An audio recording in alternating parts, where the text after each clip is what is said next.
What's up, everybody? CJ Maurer here with another episode of The Fling. Today, I've got Matt Phillips. Matt is the president and CEO of Pro Athlete Advantage. He is a high-performance business consultant and a mental toughness expert, and also a former professional baseball player. I want to talk to you about that. But first, Matt, how's it going? Thanks for coming on. It's awesome, man. Psyched to be here, and so funny how the world works. Just great connections to other great people, and man, pumped to meet you and spend some time with you and your listeners today. Thanks. Yeah, it's funny how this kind of comes together, right? Like I got connected with Tim Fitzpatrick, Yep. right? Who I had on a couple episodes ago. He runs a marketing agency out in Colorado, and Yes. actually he found me through the internet. Just Wow. reached out. So which Yes. is he was the second guest that I've had. Just kind of find me through the internet or wherever and reach Yes. out, which is a nice testament to this medium, right? And Yes. and um, and how even though if it may seem like it's just your friends and family members listening or watching, like it does start to grow, and so that's cool, right? Oh And yeah. so then I Means you're had doing Tim good on here. things, CJ. Great. What's that? That means you're doing good things. I guess I know. I mean, maybe no. I mean, I believe what this is good for Yes. sure. I don't Yes. anything beyond that. Like I don't really know what, and that's kind of the point. I Yep. think we talked about that a little bit. I called it the fling. I've decided to name this thing the fling because it's about pursuing what you enjoy and what is fun, without regard for an overall strategy or end game. Yep. So I'm having fun with it, and I get to talk to people like you. So it works. So now I've got, within the last month or so, two people from Colorado, and so Yes. because I understand it changes every day, I feel compelled to ask, what is the weather in Colorado like today? Oh, I love it. It's interesting. It was about 73 degrees yesterday, which is incredible this time of year. I think it was on the border of setting a record for a high here in Denver. And then, next week, or actually starting like Friday, Saturday, starts getting kind of colder again. But we've had overall fairly good weather over this fall so far and kind of creeping into the winter here. So, yeah, it's 61 day in the middle of winter and then, 10 degrees the next day. It's Yeah, crazy the way the weather works. it's really bizarre. People refer to the Northeast like that, right? If you don't like the weather in New England, wait a day. I think like Mark Twain Yes. said that, but that is way more true in Colorado, right? Where Okay. it's way more herky jerky. You have these weird highs in the middle of winter, and then these like exceeding lows. And me being in Buffalo, New York, we both come from places that are known for having snow. Although I'm Hmm. pretty sure we get more than you guys. Oh, yeah. Definitely not in the mountains, but at least in the No. city, we definitely get more than you guys. Yes. Well, the thing is, our snow disappears after a couple days. So Yeah, where you get some of yeah. the northeast type cities like you guys, it just once it snows, it sticks around. Yeah, it does. Yeah. It does stick around for a while. People don't realize that there is a natural freeze thaw cycle all throughout the winter. But there have been times where like I don't see my grass for a month. Like Yep. that's happened before. Yes. So Yeah, we're blessed. We're blessed by living in such a great state. I love it here, and it's good. I think the secret's out. People are flooding in left and right. Totally. Yeah, people are moving to Boulder and Denver and stuff for sure. Yes. For sure. And it'll be interesting to see how that plays out with COVID, right? And I guess more specifically, an abrupt shift to remote work, Hmm. and then more specific than that, right? A new economy where um, remote work is more of the norm, and you do not have to be restricted to a specific geographic location, Yes. right, to do your work. And so I think that spells trouble for big cities. Los Angeles, New York, Chicago. I love cities. I really do. I love New York so much. I'm a little bit concerned for New York City because a lot of people move there because it's New York City, right? I, Yes. I would say probably most people live there because they're from there. That's what they know and love, or because it's New York City. But a lot of people live there or move there because that's where their job took them. And I think that's probably true for a variety of cities. And now, where we're kind of being like unchained, from Yes. living in close proximity to our jobs. You move wherever you want. You move to Yeah. Colorado. You move to Buffalo. You move to South Beach. You move to Anchorage, Alaska. It doesn't matter. It doesn't Yes. matter. Yeah, it's interesting. I'm a big, I don't know, kind of energy guy, right? So with some of these big cities, I believe you have to be in a place that provides you that energy, right? And so you can get that from like working at a coffee shop, in an office, at home. Like everyone's slightly different, right? But even with these big cities, I agree there's going to be the shift that happens. But what I try to focus on for myself in like my business is where do I need to position myself so I have the energy I need to like perform at a high level, right? So I love working at home, like to an extent, right? And then I start going a little crazy, and I need to get out. And yes, I'm interacting with clients, and that's shifted to more virtual world during the past 7-8 months. But I still make my way up to a co-working space here in Denver, right? Just and it's 7 minutes from my house because it's a different energy, it's a different feel. So I see Totally. this definite shift happening to remote work, but having kind of business owners start understanding like, okay, where do you kind of play and perform your best, and make sure you're not just settling on like, oh, I have to work at home, or maybe it can be a mix. Maybe you can be more flexible and move around and shift and find that environment that's kind of right for you. Because that's a huge thing for me. Me getting out like one day a week, CJ, and just going there for a couple hours to this co-working space, it's game changer for me Yeah. personally, because that's where I thrive. Your point about energy is right on, and I think you and I are probably similar in that way. I have, before, a couple jobs ago, I worked for another startup agency, except this time I'm running it. That time I was working for somebody else, and we didn't have an office. And so I Yes. was like a coffee shop jockey Yes. for like 4 years, and I almost never worked from home. Yes. Because even though I wasn't going to talk to people or meet with people, granted, I had a ton of meetings in coffee shops. That was one off. Like I literally had 2 or 3 coffee shop meetings a day, probably on average. Oh yeah. And but I would also go to coffee shops just to work, because even though I'm not talking to anybody, and sometimes I would even put my headphones in. Yep. Sometimes I would even put my headphones in and not listen to podcast or music, just as a signal, like, don't just come up and start a conversation Yes. with me, even if you're feeling social. But Yes. being around other people, like you absorb that energy, and that's one of the things that I Oh noticed. yeah. It wasn't intentional at first. I just noticed it doing that, and Yeah. I absolutely want to do that someday. Now I'm in a position where, okay, I'm running an agency. I'm 11 months in, and my agency is growing. So Yes. I often think about the future. What is it going to look like? I envision it. There's a large step from where I am now to where I ultimately envision it. But I envision a small team of strategists and producers. I Yes. don't. I There's nothing that compels me to want to grow a big business. Yeah. But I do envision like a smallish team, and Yeah. I think about what I would do for an office, and because I want to provide people with the flexibility to work the way that is conducive to them. Yes. But I also think it's true that like that energy matters, and establishing that culture matters. So I have a feeling I would have an office and require everyone to show up one day a week, maybe a Monday, right? We have like a company wide project status meetings, things like that. Yep. Show up for the full day or for the half day, whatever. And then the rest of the week, it's like an open office. It's like your own co working space. You come up, there's computers, there's desks, there's quiet spaces for phone calls, meditation, whatever. You come in and out of you as you please. But every, Monday, we're all going to be here, and we're going to talk, and we're going to laugh, and we're going to Yes. work.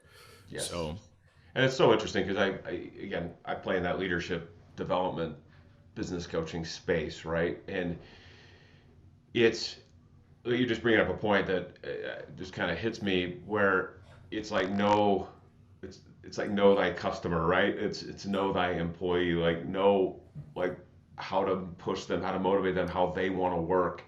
And we said, I made the comment right before we got on today of like whenever I do a podcast, whenever I do a speech, whenever I do a workshop, one-on-one coaching, right? I always start with the end in mind, right? So it's like, okay, I have to focus on that person or that group, and how do I want them to act, and how do I based on that and the way they want to work and are best motivated, all that sort of stuff, like then how do I support them along the way? And I figure out kind of the strategy. And I think that's, you make an important point of like, yes, like what is the culture? Like what do I want to set from a leadership perspective? How do I know my employees and understand like where they want to work? Because I guarantee you build that small team, guarantee there'll be somebody that's like, I'm in the office every day. Yep. I cannot work from home. Please don't make me work from home. And you're gonna have the other swing of the spectrum, right, where it's gonna be like, please don't make me come in. And even one day, CJ's like too much. But it's like know how to best get the most out of your people, and you can have this. I think coming out of COVID, it's almost like this increased flexibility around leadership and growing teams. Um, and I don't know, just kind of different ways of thinking and bringing the team together. That's I think going to be unique and powerful out of this. Instead of like show up and it's 9 to 5 and Yeah. slog through it. Even if you have Why? nothing to do, sit there. Like I don't care. It's Yeah. like no. Let's this beauty out of like this adversity we've gone through. Yeah. Like, why show up 9 to 5? Like, what is that accomplishing? That's Right. placing the attention in essentially in a very unproductive way, Well, it right? is. Are Yes. it's almost like your job is to show up to this location between these times, between this time and this time on these days, and do some work. And when you're not, look like you are, Yeah. right? You bet. Whereas You our bet. job is to, help businesses become mentally tough and to help people become really high performing leaders, or, to help them grow their audiences and influence more people and then grow their Yes. business, right? By focusing the priorities, like what are we out to achieve? And then, take some steps back and figure out like what is and isn't conducive to that and what is neutral to that, like doing something in an office, which certainly could, but isn't necessarily like putting you on the track to do whatever it is you really want to do. Yes. This is a good transition. Why don't you tell me a little bit about for actually, you know what? First, I want to ask you about your T-shirt. Mentally tough is clearly a phrase that many people have heard. I've certainly heard You it. bet. I'm actually very curious to know what it means to you. Yeah. It's actually interesting because I think there's a few, I don't know, phrases that are thrown around that we don't really have any context around, that we can't wrap our heads around, right? So if I walk up and I'm like, yeah, be mentally tough, and you're like, okay. Or I walk in your office and I'm like, be a great leader today, and Thank, you're like, thank you, sir. I'm just trying to get a coffee right now. I exactly. appreciate it. Exactly. I just walk around with that. Be mentally tough. Hand out stickers. But it's like be a great leader. It's like, okay, like what does that mean, right? And so what I did early on in my business, because like this word, mental toughness, talk about it a number of different ways, right?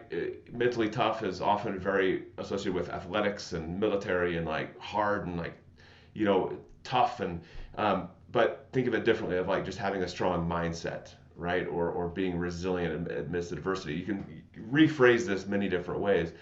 Um, Yeah, but I'm with you on that. I hate when people restrict their definition of toughness to, outward and or physical toughness. Like, do you realize like my great grandmother lived to 107 years old and like walked to church and the grocery store every day, and dealt with a lot of stuff in her life. Like, do you have any idea how tough she was? Like, yes, she was one of the toughest people I've ever met, right? And there's just yes, so many people all around the world who are incredibly tough and perhaps a lot tougher than people who look tough. yes, So I'm glad you said that. It bothers me when people restrict their definitions of toughness to like, yeah. outward expressions of overt toughness. Yeah, it's huge. And simply put, the way, I can dive into it a little more, but simply put, like when you have a strong mindset, when you're mentally tough, when you're resilient, all we're trying to do is close the gap from when you get off track to getting back on, right? So we're closing a time gap. So we all have things like something's going to go wrong in our world, in our business, like adversity's coming, right? If I had a magic pill to cure adversity, CJ, I wouldn't be on this with you, honestly. I'd be on my private island that I flew to on my private jet because I'd be, billions and billions, right? There is no magic pill. So it's how do we close that time gap? So if something goes wrong and our emotions ramp, all of a sudden we're off track, right? And we've all had those circumstances where I don't know, let's say in business, like you lose a deal, right? So you do this nice proposal and you lose a deal. Well, that may like throw you off track for like 5 days. Well, I sit there and look at that and I'm like, okay, that's great information, but how do we take that 5 days and make it 5 hours and then 5 minutes and then 5 seconds? All we're doing is closing that time gap. So that's what I believe the resilient people have learned is just to, when something goes wrong, you're going to have some sort of reaction. How do I control it? How do I see it differently? How do I take appropriate action out of it? And so when I'm working I with love that. people, That's like, yeah, look, simply, simple. adversity is going to happen. Interruptions are expected, right? Yes. The difference is, can you absorb them and shorten the time between when that interruption or point of adversity happens to when you're back on track? That's an Yes. interesting way of thinking about that. I like that.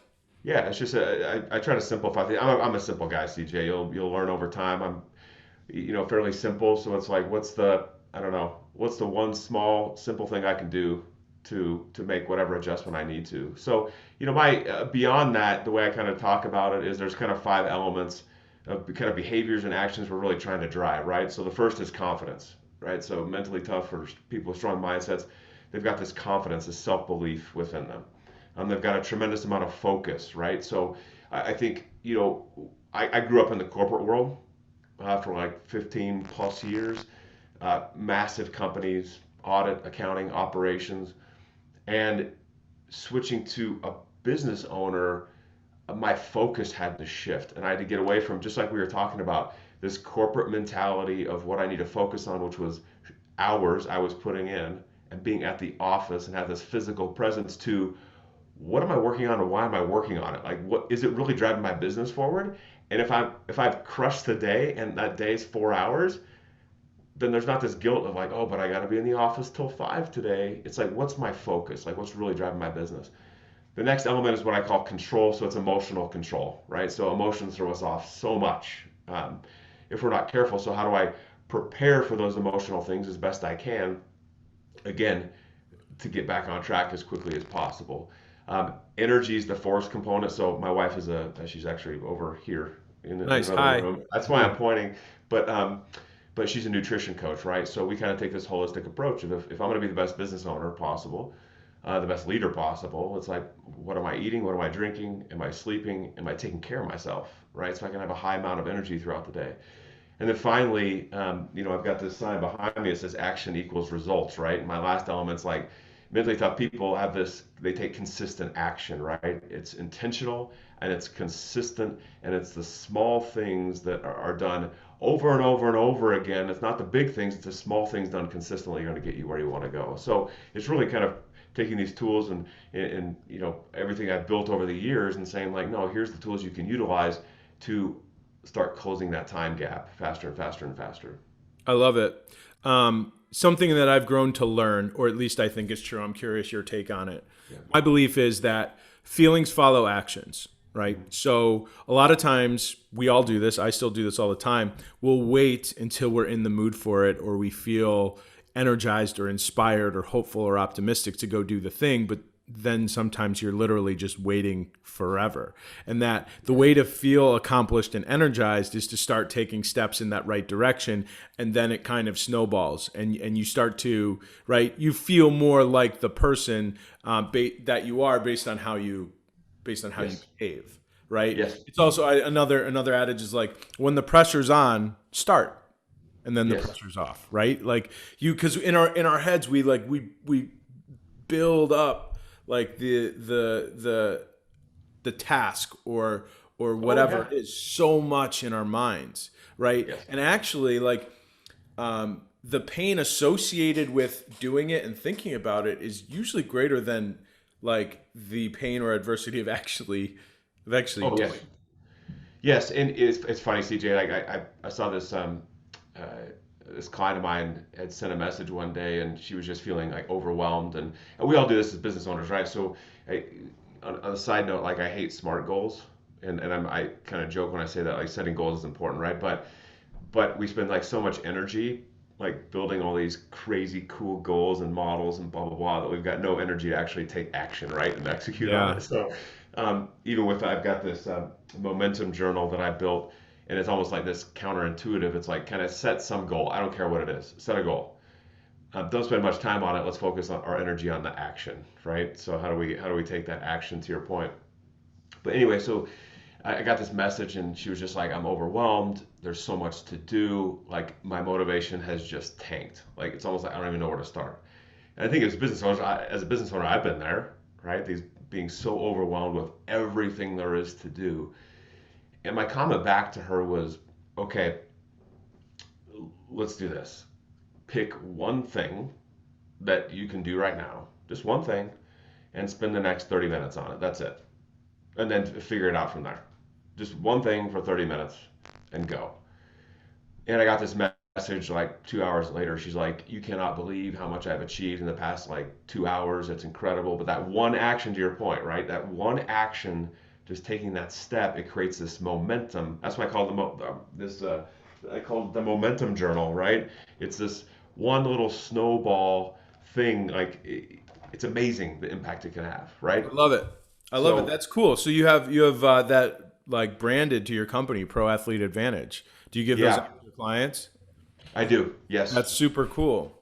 Yep. So why don't you tell me about that? When I first heard Pro Athlete Advantage, I thought maybe you were like you provided services, coaching or support services to pro athletes.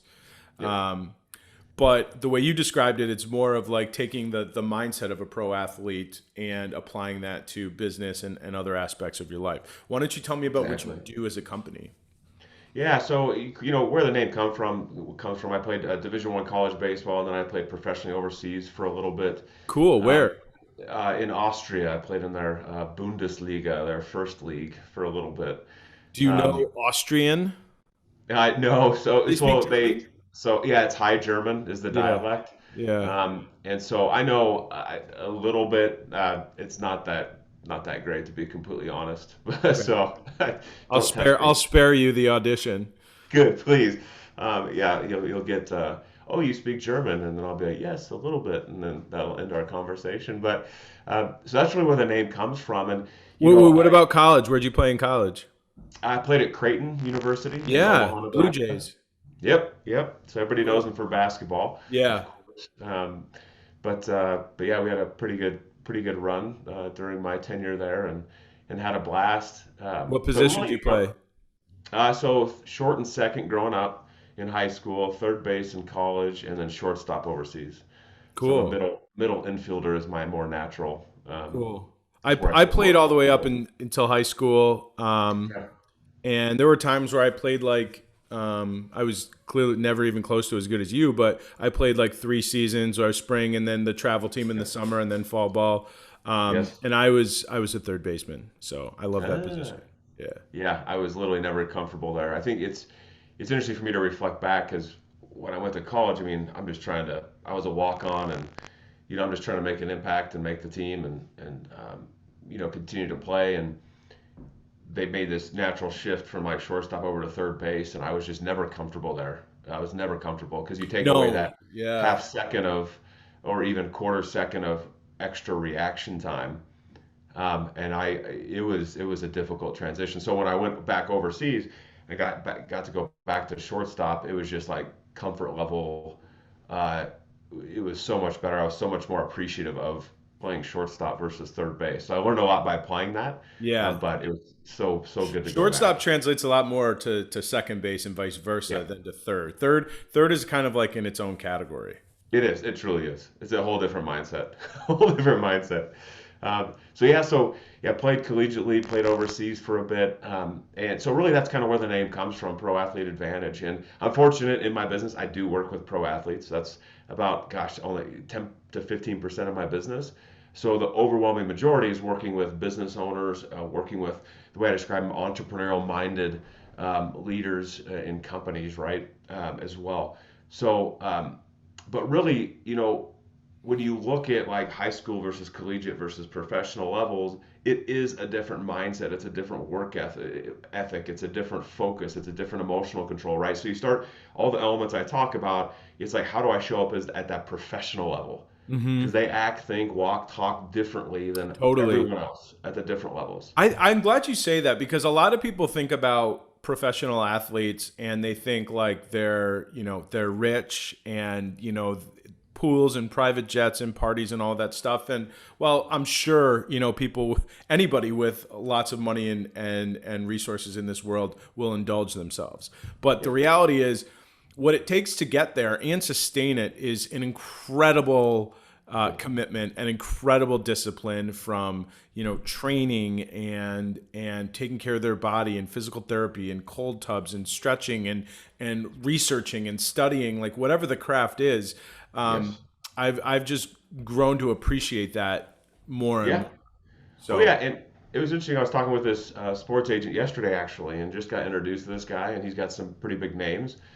And he and I were kind of laughing a little bit because I think that same perception of pro athletes is the same as people who run their own business, right? Because at least I've heard it, maybe you have too, where it's like, oh, you have your own business, that must be awesome, right? For people yeah, who work in the corporate world, and you're like, like yeah, sometimes, yeah, exactly. like you don't know what you don't know unless you like are running a business.